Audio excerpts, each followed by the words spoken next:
Ladies and gentlemen, I would like to take you with me back to the town of Zenica in central Bosnia in 1993. In 1993, war is all around us.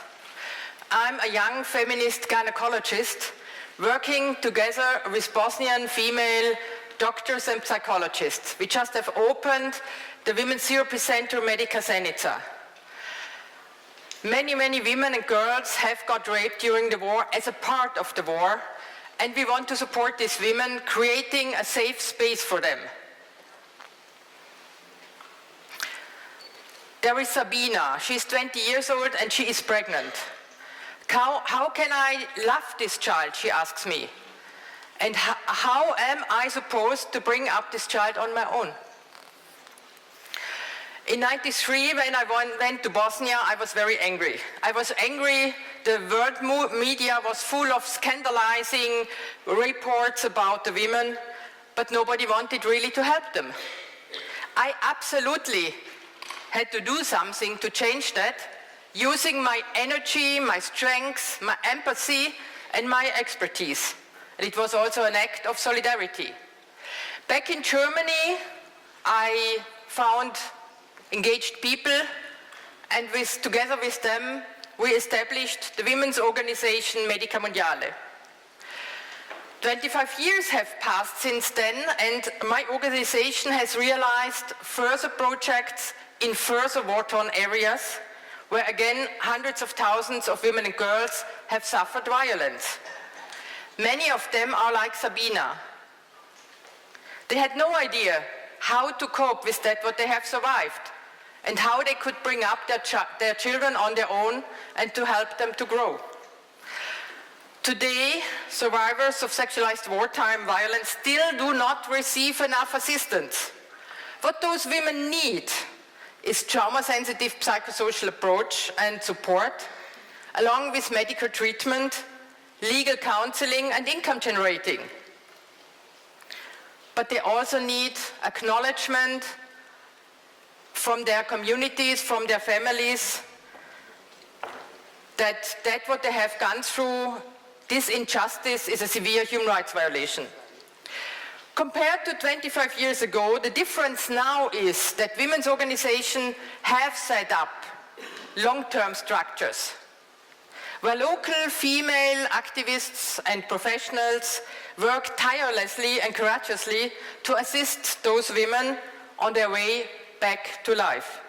And they carry out this work despite hostilities and threats every day. Together with our partners in Bosnia and Herzegovina, in Kosovo, in Afghanistan, in Liberia, in the DRC, in northern Iraq, we campaign and work to ensure that women and girls are not again and again excluded and isolated, and also to bring perpetrators to justice. And we are calling on politicians around the world to finally back up their words with actions. I want to ask you, why do the women and girls who have suffered from violence do suffer from the consequences during their whole life? And why are most rapists not prosecuted? Why do they walk around freely? And I want to ask you, in whose interest is it to obstruct the implementation of women's rights? And why is there no sufficient political will to ensure that women and girls can live a life free of violence? And why is there so much resistance against the creation of a sustainable peace? We already know the answer. It is related to the current world order, which is a patriarchal and a capitalistic one. Until we have gender justice, there will be neither development nor peace. I see 4 political demands arising from this. Firstly, protection. Women and girls in conflict have the right to protection from violence.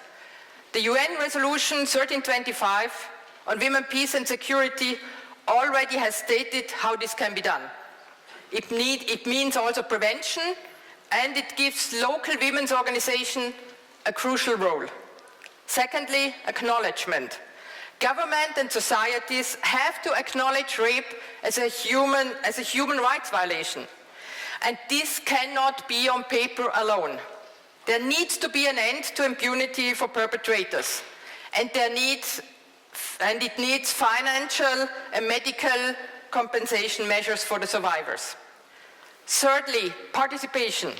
Women finally have to be involved equally in peace negotiations, for example in Syria, with the chance to contribute to the future of their country. After all, how can peace be expected to succeed if women's experiences and women's demands are not included? And fourthly, financial support. There has to be sufficient financial support for women projects. This has to be long-term and secure, since it takes time if we want healing to happen.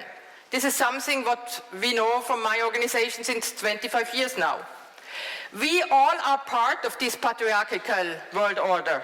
Is this why we find it so difficult to put these very plausible demands into action and to bring about change?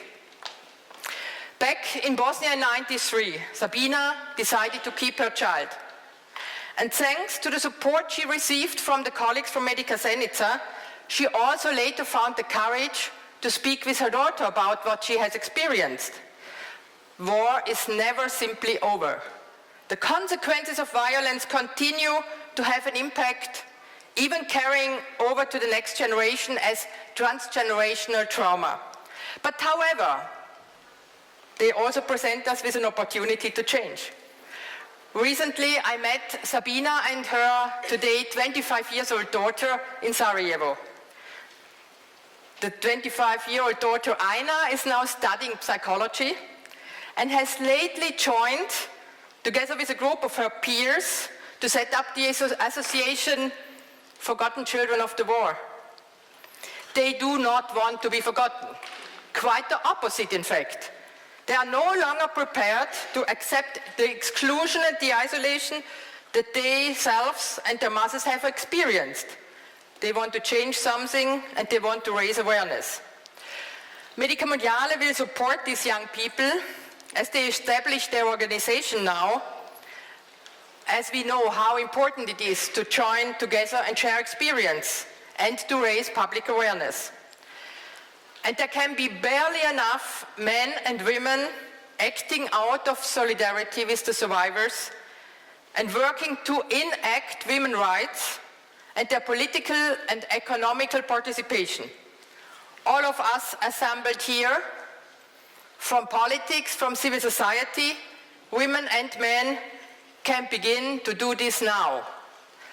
I do my work for the dignity of the survivors, and I do my work for the dignity of myself. Thank you.